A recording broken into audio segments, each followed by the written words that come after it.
Il y a tellement de gens qui se lancent, il y a tellement de mythos sur les réseaux sociaux que la quête de l'authenticité n'a jamais été aussi grande. T'as ce truc des grands entrepreneurs ou des grands CEO, on se dit toujours qu'est-ce qu'ils ont de plus que moi, non, qu'est-ce qu'ils ont de moins. J'ai passé mon week-end à regarder mon téléphone parce qu'en fait ça s'arrêtait jamais. Les abonnés s'arrêtaient jamais, les likes s'arrêtaient jamais. C'était un truc, tu deviens zinzin. J'ai 2 problèmes dans la vie. J'ai très envie de rien foutre, mais j'ai bien envie d'avoir de l'argent quand même. La qualité des gens qui sont sur TikTok, je la trouve très médiocre. Un réseau social de gens immatures. Ce podcast est édité par Coleman Media, un label de podcasteurs spécialisé pour les coachs, les professions de l'accompagnement, les consultants. Comment est-ce qu'on crée une marque personnelle en 2023, à l'ère où tout le monde essaye de tout faire? Si là maintenant je veux me lancer sur internet pour mettre en avant ma marque personnelle et mon business, par quoi je commence? Bonne question pour commencer, ça. Ouais, tout de suite, je te malmène un peu au début, comme ça après on est plus chill. T'as bien raison. Alors déjà, pourquoi déjà surtout créer sa marque personnelle? Aujourd'hui, c'est vrai que beaucoup de gens se posent la question, de plus en plus de gens le font, mais sans réellement comprendre pourquoi. Et en fait, il faut juste réaliser que on est dans une époque où tout avance très vite, avec les réseaux sociaux et de manière générale, le fait de pouvoir lancer un business est devenu, entre guillemets, beaucoup plus facile qu'avant. Et donc, il y a de plus en plus de concurrence qui existe dans n'importe quelle industrie que tu fais. Et donc, les deux vrais points qui vont te démarquer par rapport à tes concurrents, parce qu'en vrai, il y a quasiment 0,0001 différence entre toi et une autre agence, mettons de service. Ouais. La vraie différence, ça va être le fit humain, évidemment, et le fait qu'on te voit. Et donc, pour qu'on te voit, il faut que tu aies un bon personal branding, que tu sois bien présent sur les réseaux sociaux, évidemment, toujours que ce soit relié avec les services de ta boîte, ton industrie, parce que sinon, ça n'a pas un grand rapport et ça va pas forcément beaucoup t'aider. Et après, comment le faire? Tu choisis tout simplement un réseau social qui est le plus adéquat pour ton business, en tout cas en fonction de tes objectifs. Si tu veux avoir plus de visibilité, ça dépend. En fait, vraiment, non, franchement, c'est vraiment à chaque fois en fonction de tes objectifs. Mais ça peut pas forcément être des objectifs que business. Parfois, tu veux juste avoir plus de crédibilité, plus de visibilité. Moi, je connais plein d'entrepreneurs qui le font pas forcément pour attirer des clients, mais juste pour être plus connus, parce que ils ont envie d'être plus connus, d'avoir... Voilà, c'est une bonne réponse aussi. Hein. Exactement, chacun a ses priorités. Et après, il faut juste comprendre qu'évidemment, si, mettons, tu montes une boîte de vêtements, une boîte de maquillage, en tout cas qui est très B2C, mais B2C grand public, LinkedIn n'est pas forcément la bonne priorité pour toi. Là, je te dirais, typiquement, mets-toi peut-être plutôt sur Insta ou sur TikTok, parce que tu vas toucher beaucoup plus facilement une large cible, et donc ça va être beaucoup plus utile pour toi. Si, mettons, comme moi, tu fais de l'ARP pour les entrepreneurs, ou tu travailles avec des grandes entreprises, LinkedIn, c'est juste évident, parce que ça reste un réseau social qui est B2B, mais également B2C, mais un B2C hyper qualifié. C'est le réseau social du monde professionnel, et donc aujourd'hui, le nombre d'opportunités que tu peux avoir grâce à LinkedIn, c'est juste hallucinant. Et après, il faut juste trouver les bons formats adéquats en fonction des bonnes plateformes. Aujourd'hui, je vois beaucoup de gens typiquement qui publient des vidéos sur LinkedIn. La vidéo n'est pas encore d'actualité sur LinkedIn. Je pense que ça va l'être, ça j'ai aucun doute. Ouais, ça viendra comme le reste. Exactement, mais aujourd'hui, ce n'est pas le cas. Donc en fait, c'est très bien, mais je pense que les gens, du coup, ça se trouve trop de temps à faire une vidéo pour LinkedIn, alors qu'en fait, ça se trouve, ça aurait fait un meilleur reach si tu avais juste mis une photo ou un carrousel ou ce que tu veux. Et en fait, soit une petite vidéo pour Insta et TikTok, qui évidemment après ça reste exactement le même fond que LinkedIn, phrase d'accroche, une idée par post, etc. Et puis LinkedIn, juste un post avec une photo. Donc c'est vraiment pas si compliqué, puis la régularité. Mais avant tout, il faut juste choisir sa bonne ligne édito, le bon réseau social, et après c'est à force de tester que tu vois ce qui marche et ce qui marche pas.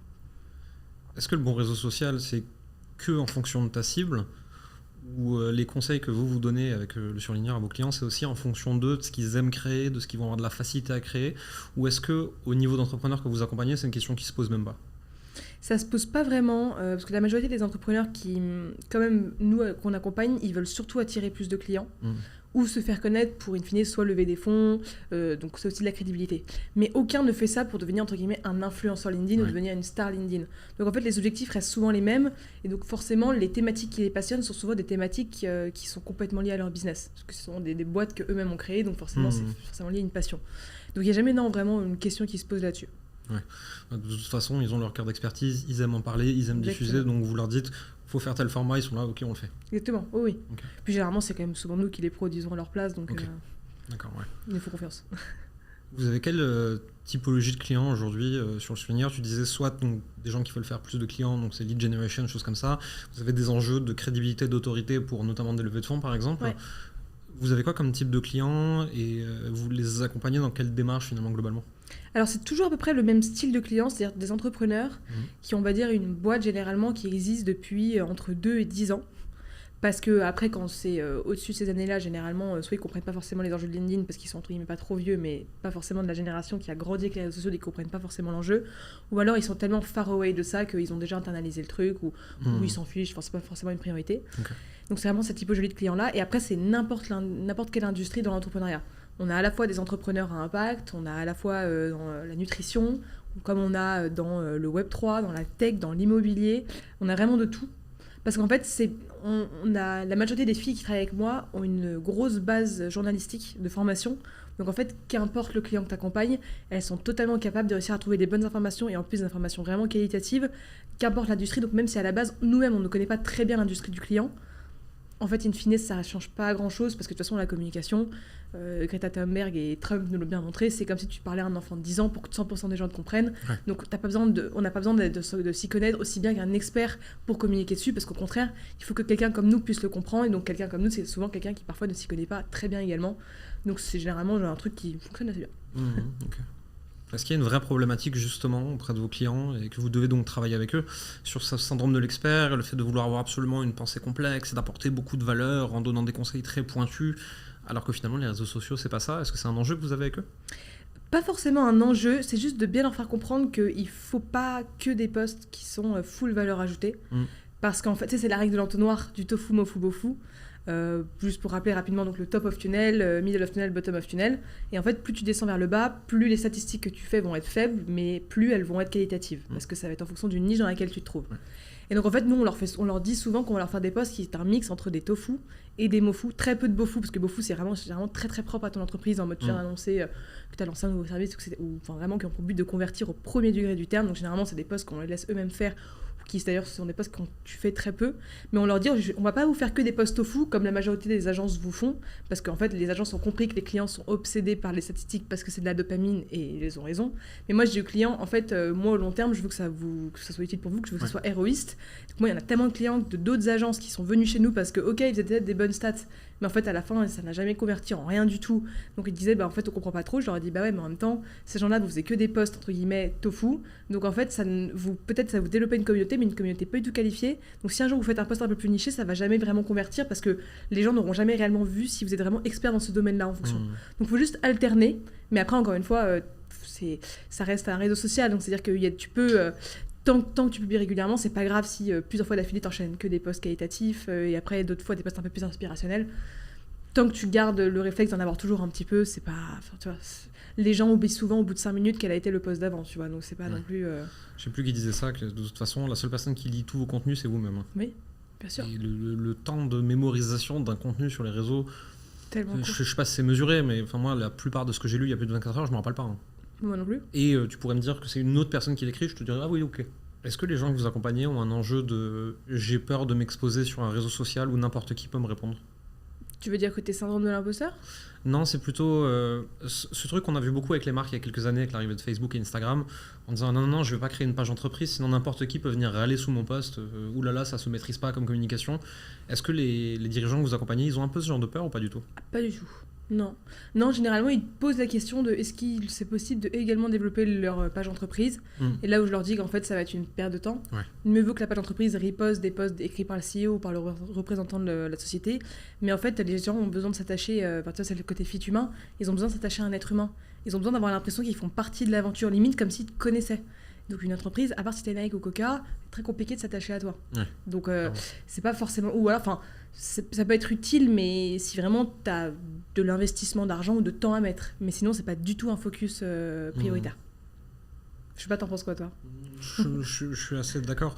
De manière générale, de toute façon, moi, j'ai jamais communiqué en tant qu'entreprise. Et à l'époque, je faisais du conseil, je l'ai jamais conseillé. Parce que tu l'as dit, en fait, on arrive à une standardisation des services et des produits, de plus en plus, tu vois. Donc qu'est-ce qui différencie ? C'est la backstory, c'est le fit humain, c'est la personnalité, c'est les missions et les combats, mais qui sont beaucoup plus difficiles à véhiculer en tant qu'entreprise, en tant que marque, qu'en tant que personne.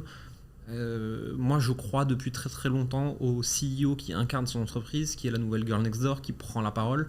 On l'a vu arriver il y a plus de 10 ans aux États-Unis, ça commence à devenir une norme en France. Et moi je crois beaucoup à ça en fait, où le CEO, il doit rester remplaçable foncièrement, tu vois, parce que demain, ça pourrait être un responsable de com ou n'importe.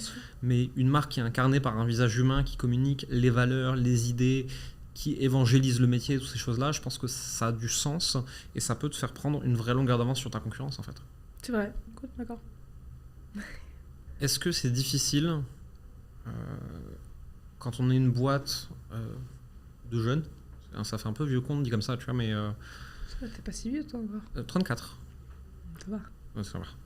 Mais disons que je vois aujourd'hui beaucoup de personnes sur nos marchés, tu vois, sur tous nos métiers du digital, qui ont entre 20 et 25 ans, qui ont une expertise extraordinaire sur leur thématique, et qui se retrouvent à conseiller des gens de 45, 50, 60 ans, du monde corporate classique. Et je me suis toujours dit qu'il y avait des enjeux assez importants de crédibilité, où si tu veux, une personne qui est dans le même métier que toi, de par la capacité de donner un conseil pointu, voit en 4 secondes que ton âge, rien à foutre, en fait, juste t'es pointu sur ton métier. Mais est-ce qu'une personne qui n'a pas ton expertise métier, est-ce qu'elle peut le reconnaître? De quelle façon? Et comment tu... Est-ce que déjà, c'est peut-être un non-sujet pour toi, ça l'a toujours été? Mais moi, de l'extérieur, je me pose toujours la question, tu vois. C'est plutôt un non-sujet, parce que généralement, justement, travailler avec des... Enfin, tu veux dire vraiment travailler avec des gens beaucoup plus âgés, hein, ouais. D'accord. Généralement, ils travaillent avec toi parce que tu vas leur apporter un regard neuf, Ouais.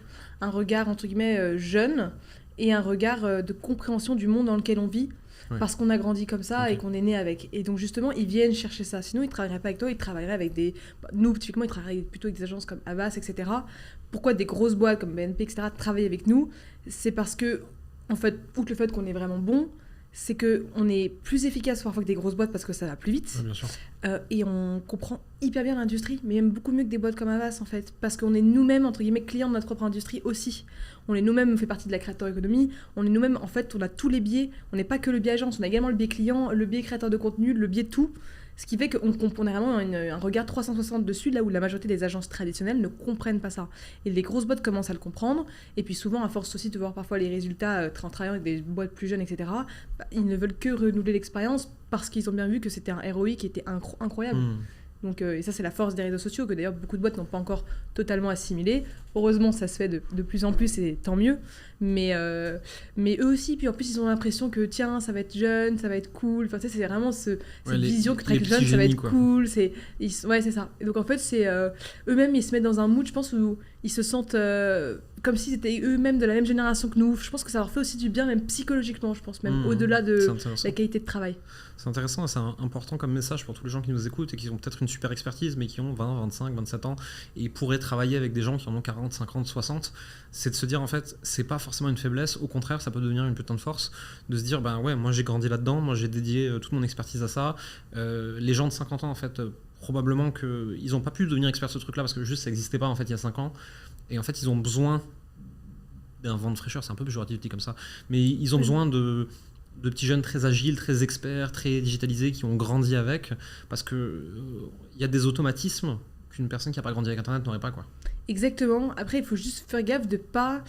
Ils viennent justement travailler avec toi parce que justement t'es jeune et que t'es moderne, donc faut pas non plus s'adapter trop à leur code. Ouais, okay, dans le sens, je dis pas que t'as un rendez-vous avec eux, tu viens avec un jean troué et à peine habillé, décoiffé, enfin non, je dis pas de vraiment avoir ce cliché-là jusqu'au bout. En revanche, t'as pas besoin non plus de débarquer en costard-cravate comme n'importe quelle grosse agence peut-être aurait pu le faire. Parce que justement, ils viennent chercher chez toi ces codes-là de jeunes, donc évidemment, il faut se mettre à leur... faut s'adapter à eux en restant bien élevé, à l'heure, enfin, des juste règles classiques de respect de base. Mais après, si parfois tu as des mots un peu cool, si tu utilises des mots un peu jeunes, entre guillemets, c'est pas grave, il faut pas se censurer. Et moi, j'ai vu beaucoup d'amis qui, à chaque fois, se transformaient. Une fois, j'avais un ami qui avait travaillé avec nous la journée, qui était venu bosser parce qu'il avait besoin de bureau, qui n'était pas de Paris. Et il m'avait dit, ah tiens, voilà, j'ai un rendez-vous, j'ai un call avec machin, etc. Et je le vois commencer dans la salle de bain, à se recoiffer. Enfin, il a raison, mais... Et je l'entendais un peu dans le call, et je lui ai dit après, mais c'était toi, mais c'était un toi beaucoup trop sérieux. Et c'est bien parce qu'il faut montrer que t'es pro, mais ne change pas fondamentalement ce que tu es, parce qu'à la base, c'est pour ça qu'ils veulent travailler avec toi. Et ce truc de... T'as toujours peur que du coup, ils te prennent pas pour quelqu'un de sérieux si tu utilises un... Je sais pas c'est quoi les mots des jeunes... T'as pas une idée, toi? Moi, je suis un vieux schnock. En plus, tu vas avoir un enfant, là, donc tu devrais t'habituer. Je suis un vieux schnock, moi. Bon, je sais pas, mais... Bon, je te dis pas de sortir des miskines ou des trucs comme ça, mais des... tu vois, trop relou. Tu peux sortir un trop relou en plein rendez-vous. Bon, là, c'est quand même assez relou, parce que c'est pas grave, en fait. T'as pas besoin de dire, bon, écoutez, cher monsieur, non, en fait. Et ça, c'est Ouais, une erreur que... Ils attendent pas ça, en fait. Ça peut paraître hyper cliché ce que je dis, mais c'est vraiment la fucking réalité. Moi, j'ai vu tellement de gens de notre génération faire ça, et je leur dis, les gars, ils viennent bosser avec vous, vraiment pas pour ça, quoi. Donc, bref. C'est un petit rappel aussi, parce que ça m'est arrivé plusieurs fois de le remarquer et de... J'ai aussi ce truc-là, tu vois, parce que moi, dans mes clients, il y a quand même pas mal de gens qui vont avoir 45 à 60 ans. Et en fait, des fois, certains arrivent en call avec moi, ils me voient, je fais non, alors, par contre, moi, je tutoie tout le monde. Ne le prends pas pour un manque de respect, mais juste, en fait, factuellement, je tutoie tout le monde. Enfin, pour moi, le vouvoiement est un signe de déférence. Donc, je peux vous voyer le président ou la reine, tu vois, mais en fait, c'est pas parce que tu as 60 ans que je te vous vois déjà. Alors, je travaille pas avec des corporates, hein. Je précise quand même parce que ça change tout. Je travaille avec des indépendants. Mais comme je parle en vidéo, comme je parle dans la vraie vie avec mes potes, je parle avec mes clients. Et comme je pourrais parler bourré à 2h du matin, je parle de la même façon, en fait. Et heureusement pour moi, je travaille pas avec des corpos, parce que juste ça passerait pas du tout. Mais j'ai décidé de parler de la même façon à tout le monde, en me disant, si je dois être quelqu'un d'autre que moi pour faire mon métier, ça va devenir très fatigant de faire mon métier. Et j'avais cette discussion en off avec Alexandre Mériguet. Il me disait, ouais, je me tâte à mettre ces lunettes, ce truc et tout. Il voulait un point de différenciation, tu vois, ce qui est très smart sur le principe. Je lui pose-toi juste une question, est-ce que ces lunettes, tu les kiffes vraiment et est-ce que tu les mets tout le temps? Sinon, ça va devenir chiant parce que tu vas devoir penser à les mettre à chaque fois que tu fais un truc. C'est vrai. Et c'est bien de singer un peu à l'excès un trait que tu as vraiment, parce que c'est facile à faire. Comme Benoît avec les casquettes. Voilà, il le mettait de toute façon, tu vois, sa casquette. Mais changer pour créer un personnage, le problème c'est qu'à un moment ou un autre, si ta boîte elle avance, tu vas être de plus en plus exposé publiquement. Donc tu vas être de plus en plus en représentation. S'il faut jouer un personnage tout le temps, c'est fatigant, quoi. Moi, je sors plus, quoi. Surtout qu'aujourd'hui, il y a tellement de gens qui se lancent, il y a tellement de mythos sur les réseaux sociaux que la quête de l'authenticité n'a jamais été aussi grande. Et donc, si justement tu fais quelque chose qui n'est pas naturel, au bout d'un moment, tu ne vas juste parfois plus avoir le réflexe d'y penser. Donc, en fait, les gens vont juste te cramer. Bon, effectivement, c'est mieux vaut être authentique et même pas forcément te différencier sur la forme, mais juste rester authentique et être très bon sur le fond. Et au fur et à mesure, tu vas juste te différencier parce que t'es bon, quoi. Tu vois. Bon, moi, j'ai plein de gens vraiment sur les réseaux qui me disent, ouais, t'es trop authentique. Non, juste, je suis normal. Je suis vraiment comme ça dans la vie. Ouais, mais en fait, ça étonne les gens parce qu'on en parlait tout à l'heure. Il y a tellement de gens qui racontent n'importe quoi qu'au bout d'un moment. C'est fatigant. Ouais, mais c'est le problème d'Internet. Et en fait, les Américains nous ont transmis un truc qui avait un bon fond et après parti en cacahuète. C'est le fake it until you make it. Ouais, sauf qu'en fait, fake it until you make it, c'était sur la confiance en soi, la posture, comment tu t'habilles, ce que tu te sens vraiment capable de faire ou pas trop. Mais en fait, les gens, ils ont transformé ça. On va fake les chiffres, on va fake le relationnel, on va fake l'ambition et ça va passer, personne ne va voir. Mais le français est sceptique, hein, donc il va poser des questions, quoi. Je suis bien d'accord, et surtout, les gens oublient qu'on est quand même dans un écosystème, celui de l'entrepreneuriat, qui est quand même à la fois large, mais en même temps très petit. Tout petit, tout le monde se tout le monde se connaît. Tout le monde se parle. Tout le monde parle. Donc en fait, c'est... Surtout quand t'es à Paris, moi je le vois bien, hein, parce que ça avance très vite. En fait, c'est trop con. Genre, parfois, t'as des gens qui disent telle info, téléphone arabe, tel truc, et à la fin, t'as pas du tout la même version. Et en fait, ça, du coup, si tu t'inventes une vie, enfin, c'est une perte de temps, mais... En plus, ça doit être fatigant psychologiquement. À la fin, tu dirais même un peu mythomane, quoi. Je sais pas. Moi, ça m'épuiserait. Vraiment, j'arrive pas à arrondir les trucs qui m'arrangent. Déjà, mais c'est purement égoïste. Hein. J'ai peur d'oublier mes propres conneries, en fait. Et vu que quand je parle, je fais pas très attention à ce que je dis, je vais forcément me griller, tu vois. Et puis même, en fait, juste... moi, depuis tout petit, tu vois, j'ai dit une connerie, tu me confrontes, je deviens tout rouge. Déjà, tu vois. Donc bon... niveau capacité de mytho assez faible, tu vois. C'est fatigant, en fait. J'ai pas envie de faire un métier fatigant. Je faisais une conf il y a pas longtemps, je l'ai commencé par j'ai 2 problèmes dans la vie, j'ai très très très envie de rien foutre, mais j'ai bien envie d'avoir de l'argent quand même. C'est marrant, ça. Et je suis un feignant qui veut réussir des trucs. Et donc à partir de là, j'optimise pour qu'il y ait le moins de friction possible. Et d'ailleurs, ça rejoint complètement l'histoire de la marque personnelle, tu vois. J'ai essayé de forcer comme un bourrin ma marque personnelle pour que ce soit moi. Et ça n'a pas toujours plu, ça n'a pas toujours marché comme je voulais, ça n'a pas toujours à la vitesse que je voulais, mais il fallait absolument que ce soit le plus proche de moi possible, quitte à ce que ça prenne 10 ans au lieu de 2, parce que je peux pas me forcer, c'est fatigant, j'ai pas envie de faire un truc fatigant. Je suis d'accord. C'est Drahi, je crois, qui dit... Non, pas du tout, c'est Bill Gates, je crois, qui disait ça. Donne quelque chose d'hyper compliqué à un feignant, il te trouvera la manière la plus intelligente et rapide de le faire. Et Valorant me l'a envoyé sur oui. Instagram en DM hier. Voilà, parce que là, tu as dit que tu étais quelqu'un de très feignant à la base, et moi aussi. Moi, à la base, je suis quelqu'un de très flemmarde. Et je crois que les meilleurs entrepreneurs le sont.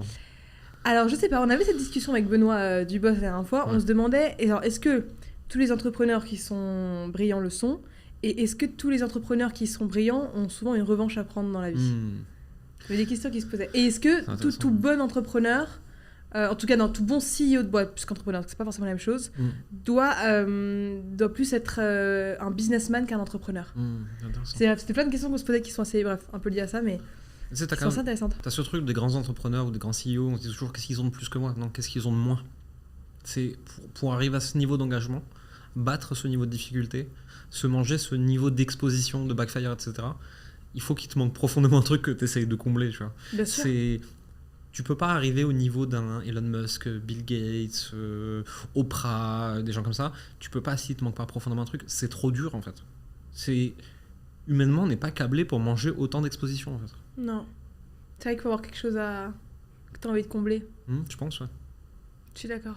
Mais c'est pour ça que moi, j'ai toujours été un peu à l'américaine là-dessus, hyper optimiste, de me dire, en fait, tous les échecs, toutes les douleurs que tu as vécues, en fait, c'est une tellement bonne chose, parce qu'en fait, tu es capable de te remettre de tout. C'est qu'une question de volonté, honnêtement. Ouais, j'ai tout connu, sauf, on va dire, je pense, le décès de père, ou enfin, parents, ou frères et sœurs. Donc, à part ça, je peux rien dire, parce que je l'ai pas vécu. Le reste, tu peux vraiment te remettre de tout. Et de ce principe-là, c'est même parfois une bonne chose d'avoir des difficultés dans la vie, parce que c'est ça qui va te donner la niaque de vouloir tout défoncer en fait derrière. T'as un truc à raconter, quoi. Et puis oui, bon, ça, à la limite, bon, ça c'est pour le storytelling. Non, mais en tant que storytelling, tu vois, ça donne de la profondeur à ce que tu dis. Bien sûr, mais c'est surtout, c'est ça qui le matin fait que t'as envie de te lever, c'est ça qui fait que t'es fier de toi quand t'arrives à accomplir quelque chose, que tu te rappelles de toi à telle période en train de faire tel truc, et tu te dis, ok, là je me suis battue, là c'est beau, là j'évolue, et puis ouais, non, c'est ça, ouais, c'est un peu ça. Ça fait combien de temps que tu es présent, toi, sur les réseaux sociaux à titre personnel? LinkedIn, ça fait depuis novembre dernier. Ok. Assez récent. Grossi assez vite.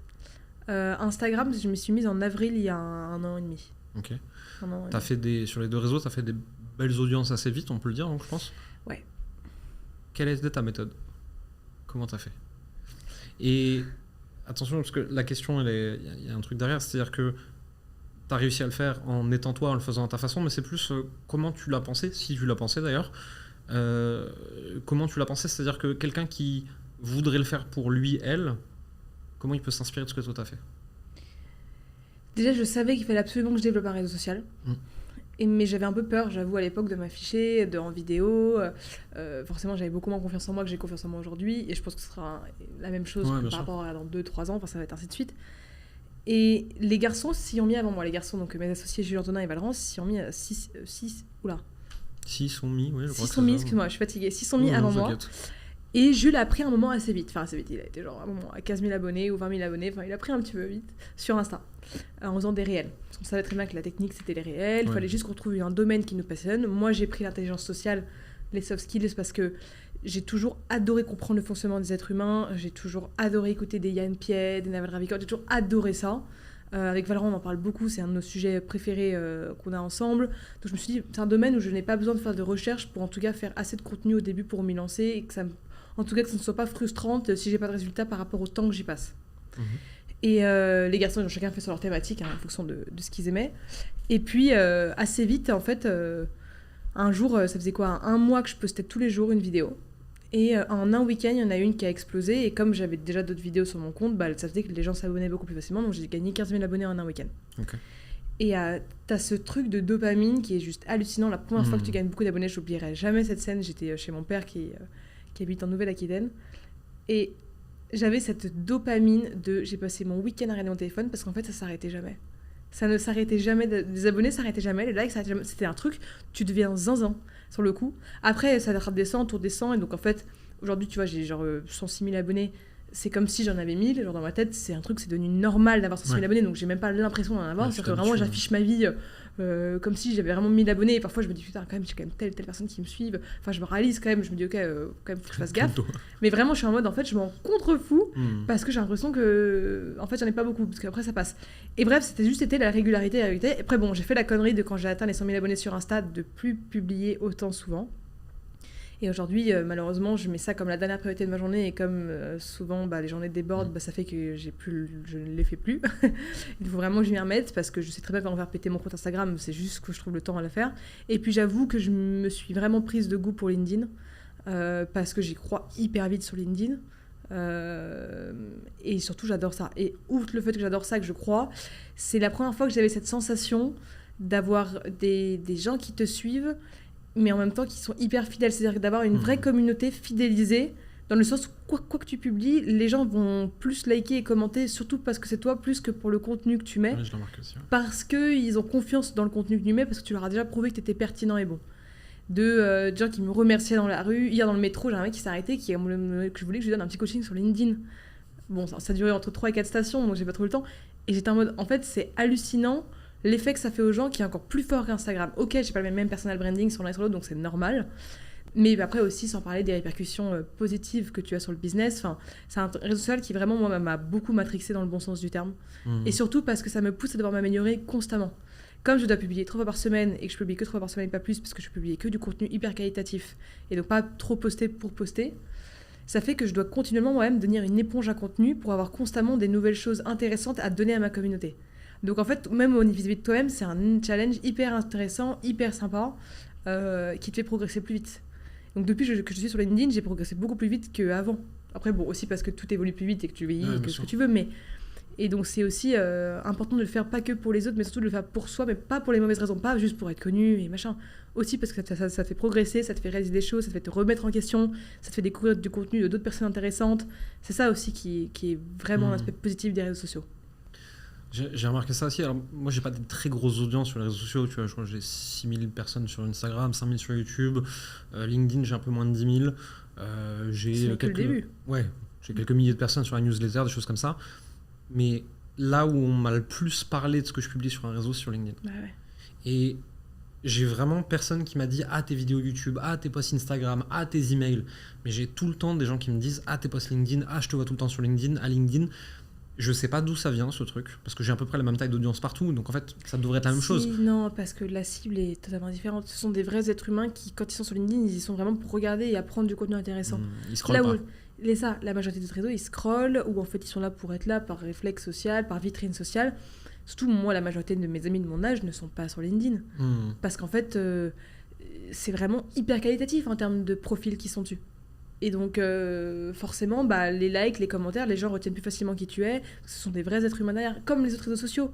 Mais il faut que LinkedIn, ils prennent vraiment plus le temps. Et c'est souvent quand même des gens qui sont dans le monde professionnel assez actifs. Ouais, c'est les usages qui sont pas les mêmes, en fait. Donc voilà, c'est quand même une cible assez différente. Ouais, on pourrait dire presque que c'est au strict opposé de TikTok, en fait, en termes d'habitude de consommation. Quoi. À l'opposé total, bien sûr. Et tu peux avoir un post qui fait 1000, 2000 de reach sur LinkedIn, qui aura plus d'effet sur la mémorisation, l'autorité, la notoriété que 1 million de vues TikTok, quoi. Bien sûr, je suis complètement d'accord. Et pour autant, tout le monde court encore après les millions de vues et les millions d'abonnés sur TikTok. Ça dépend des gens. Moi, j'ai jamais été fan de TikTok. Je poste pour poster. Je sais pas, je dois avoir 40 000 abonnés. J'ai désinstallé ce truc. Ça me brûle le cerveau. Moi, je poste pour poster, mais parce que c'est la même vidéo que je mets sur Insta, donc je m'en fous. Ça me prend même pas 2 minutes à poster, donc évidemment, je le fais. Mais j'ai jamais aimé ce réseau social. Je le trouve profondément... Je sais que c'est... Enfin, je veux dire... Niveau plateforme, niveau manière de fonctionner, c'est 20 sur 20. Ça, c'est brillant, j'ai rien à dire. Oui, en revanche, la qualité des gens qui sont sur TikTok, je la trouve très médiocre. Et donc moi, vis-à-vis de mon boulot, de ce que j'aime, c'est pas forcément la bonne plateforme pour moi. Pour moi, j'ai l'impression que TikTok, je vois ça vraiment comme un aspect très négatif. C'est très, pour moi, un réseau social d'ado. Un réseau social de gens immatures. C'est pas de l'âge ado, c'est de comportement d'ado, en fait. C'est ça. Parce maintenant, il y a des gens sur TikTok de 30, 40, 50 ans, hein, de plus en plus. Mais ils ont les mêmes comportements que les ados rageux de 13 ans, en fait. C'est ça. C'est vraiment... Et puis je trouve que c'est vraiment un niveau intellectuel tellement bas. Enfin, moi, j'ai du mal. Après, t'as beaucoup de gens qui me diraient profondément l'inverse. Hein, je pense que ça dépend de ce que tu cherches, de ce que tu vends. Oui, aussi. c'est ça. Plus t'es mass market, plus ça peut être intéressant. Bien sûr. Pour l'e-commerce, ça peut être très cool selon les produits. Pour du conseil, du coaching, de la formation, de l'agence et tous ces trucs-là, j'y crois beaucoup moins. Et moi, j'ai pas très envie d'y aller. Et j'entends qu'on puisse me répondre que c'est un vieux truc de boomer. Ok, admettons. Antoine BM, qui était là juste avant toi, a fait l'expérimentation.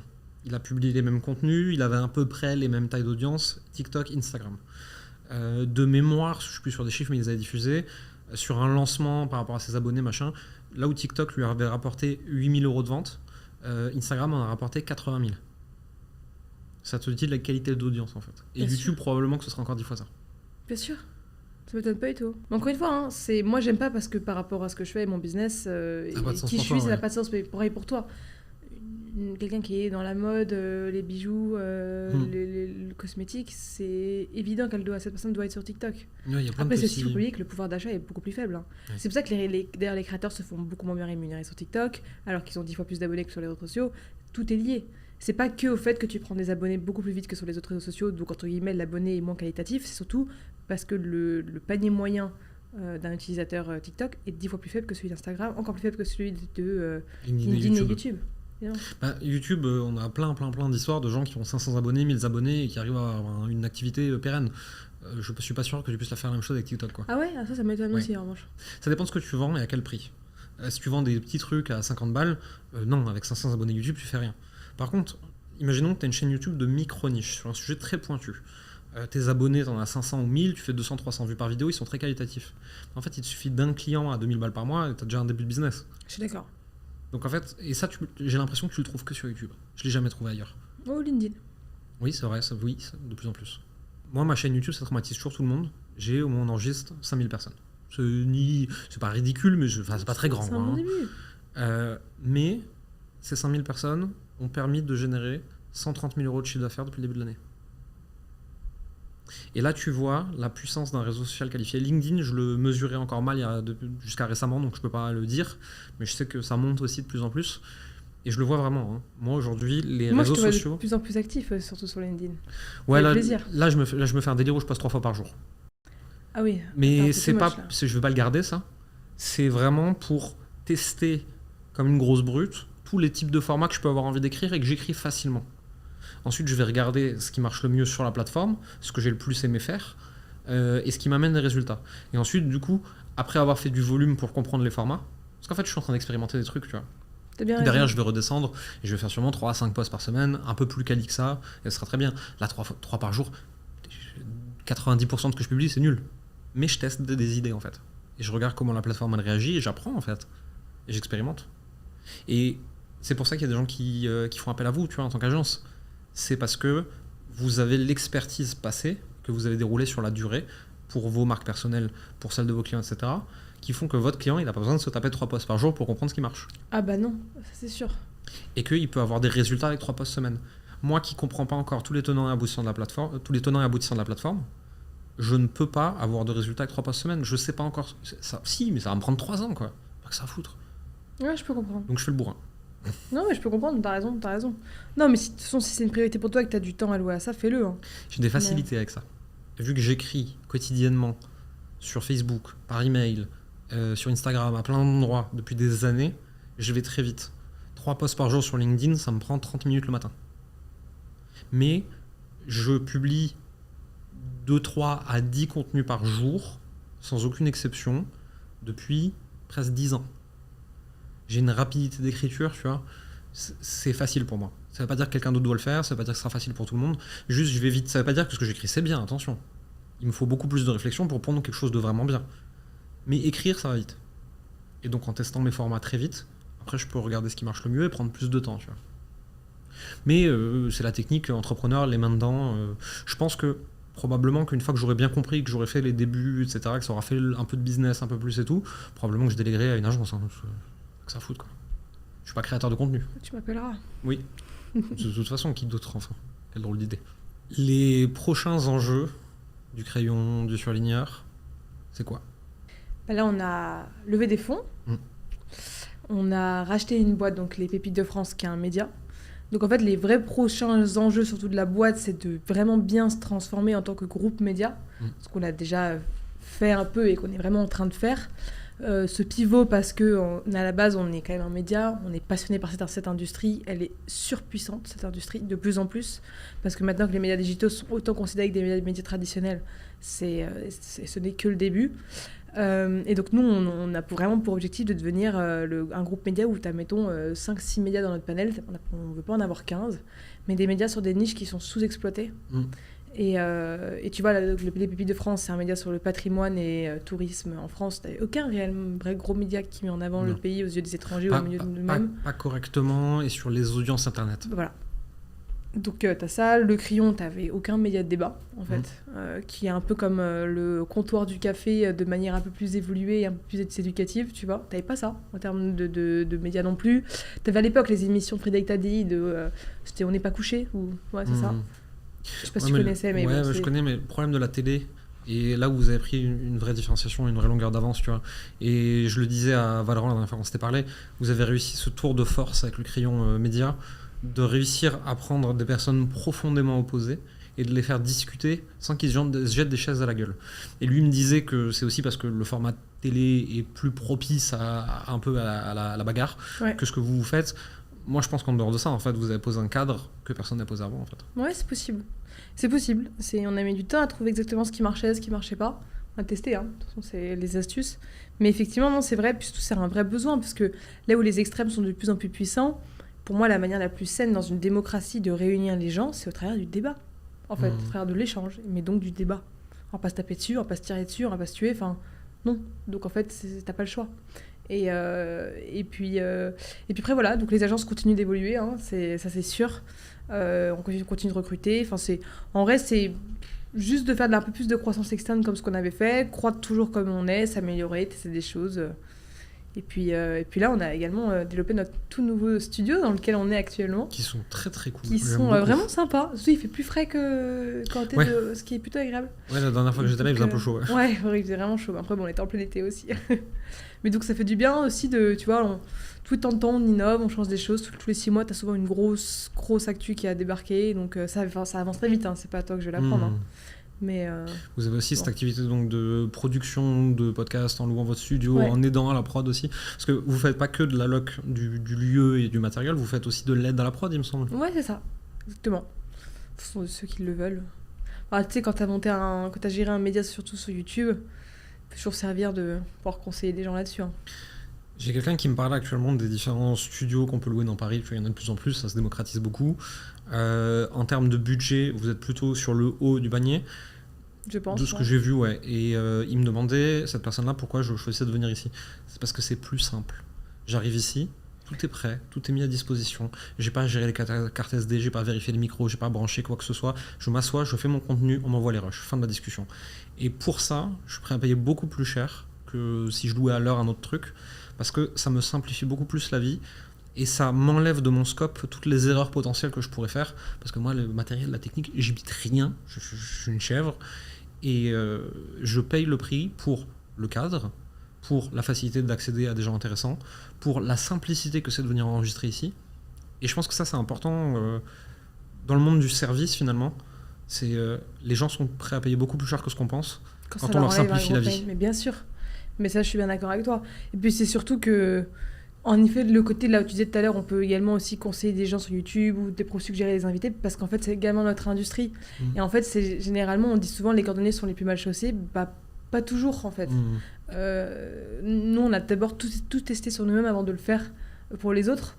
Là où la majorité des gens le testent d'abord sur les autres et parfois ne le font jamais, surtout sur eux-mêmes. Donc, c'est souvent quand même ça qui différencie beaucoup des autres, et ça dans n'importe quelle industrie, hein, d'ailleurs. Mais t'as bien raison. D'ailleurs, ça me faisait penser... à cette discussion que j'avais avec Valorant l'autre jour c'est quand même fou, parfois il y a tellement de business que tu peux faire dans l'entrepreneuriat et que les gens ne font pas. Typiquement, c'est con, hein, mais le plus gros pain de l'être humain, c'est l'administratif. Je sais pas ce que tu en penses, mais c'est le fait administratif, ça concerne tout, hein, les impôts, l'assurance maladie. Je m'occupe de rien, voilà. Je paye des gens pour tout. Bah voilà, et donc ça, j'étais en mode, mais en fait, tu me trouves quelqu'un qui me pond un fucking logiciel, une appli, ce que tu veux, qui te résout tous ces problèmes-là. Mais le mec devient multimilliardaire. Je comprends pas comment c'est possible que ça n'ait jamais existé quelqu'un qui ait fait ça. C'est tellement relou. Et c'est comme d'ailleurs les RH pour les entreprises. C'est le plus gros pain d'une entreprise, c'est le RH. Mais c'est la même chose. Je crois pas pourquoi les gens ne trouvent pas... Et bon, il y a plus de boîtes RH que de boîtes qui peuvent te trouver des solutions pour l'administratif. Mais encore, aucune boîte réellement qui est sortie du lot où tu te dis, allez... Enfin, tu vois, et c'est quand même pourtant moi, j'ai une personne qui bosse sur moi et qui gère 100% de mon juridique, comptable, fiscal, administratif, etc. pour ma boîte. Il est oversubscribed, c'est-à-dire qu'il refuse les clients toutes les semaines, en fait. Il peut pas en prendre plus. Il y a tellement de demandes. C'est un des rares à être vraiment bon dans le monde de coaching, infoprenariat. C'est Félix Chassier qui bosse avec Antoine, qui bosse avec plein de gens. Mais c'est un métier qui est chiant aussi, en fait, en vrai. Et il y a des gens qui arrivent à trouver un craft et une envie de bien faire et donc qui trouvent un vrai plaisir profond là-dedans, c'est le cas de Félix, mais enfin, tu vois, je sais pas toi, mais moi demain tu me payes ce que tu veux, je veux pas devenir bon dedans, quoi. Peu importe le tarif, hein. Je me mets pas le nez dans ce truc, c'est un enfer. Je suis d'accord. Mais il y a quand même forcément des gens passionnés ou alors des mecs assez malins pour se dire tiens, je vais me faire chier quelques années dedans, et après ma boîte aura tellement scalé que c'est pas moi qui m'en occuperai. Enfin, tu vois aussi. Après, il y a aussi le millefeuille administratif français, la complexité législative, etc. Si demain tu dois faire une start-up pour gérer ça, bon chance. Tu vas te retrouver comme Hitch aux 20h. Bah, c'est pour ça que personne l'a fait, je pense. Ouais, je pense. Ouais. Mais c'est une vraie question. Ouais. Je lance la bouteille à la mer si quelqu'un veut se lancer là-dessus. Ah ouais, s'il vous plaît. Ouais. Moi, qui m'appelle parce que je pense que je vais être cliente directe. Ah, mais moi, un truc qui me résoudrait tous ces problèmes-là. Et en plus, t'es prêt à payer n'importe quel prix pour ça. Ah ouais, rien à foutre. On n'a rien à faire, c'est tellement insupportable. Je meurs. Les papiers, tous les côtés, les accusés de réception. Tu vas 15 fois au guichet, il te manque toujours un papier, il manque toujours un truc, tu comprends rien. Enfin, c'est peut-être tirer une balle. Ouais. Mais après ça, l'administratif français est très compliqué. Il y a plein d'autres pays où ça marche beaucoup mieux. Hein. En Suisse, tu les as au téléphone une fois, ils te disent il manque tel papier, tu dis attendez, je vous l'envoie par mail, la personne elle reste en ligne, elle fait c'est bon, je l'ai reçu. Vous voulez que je vous le renvoie par courrier? Non, c'est bon, je l'ai. Pourquoi tu saoules? Non, je suis d'accord. Bah, moi, pour avoir vécu en Suisse, je confirme que c'est pas la même chose. En Estonie, t'as ta carte digitalisée que tu mets dans une petite clé USB avec ton empreinte de doigt et tu peux faire toutes tes formalités administratives en ligne, hein, d'acheter un appartement, signer des papiers officiels, payer des impôts, tout est digitalisé. Il y a plein de pays comme ça où tout est... Mais en France, je sais pas quoi. Après, on a un système qui date depuis tellement longtemps, on a patché couche sur couche sur couche sur couche sur couche, et qu'en fait c'est devenu l'enfer, quoi. Je pense que ça vient de là en vrai. Et après, il y a plein d'autres raisons qui sont plus politiques, mais ça c'est pas à moi d'en parler, quoi. Je me mets pas le doigt là-dedans. On va pas lancer le sujet là-dessus. Non, on me met pas le doigt là-dedans. Oulala, on maîtrise pas assez. Non.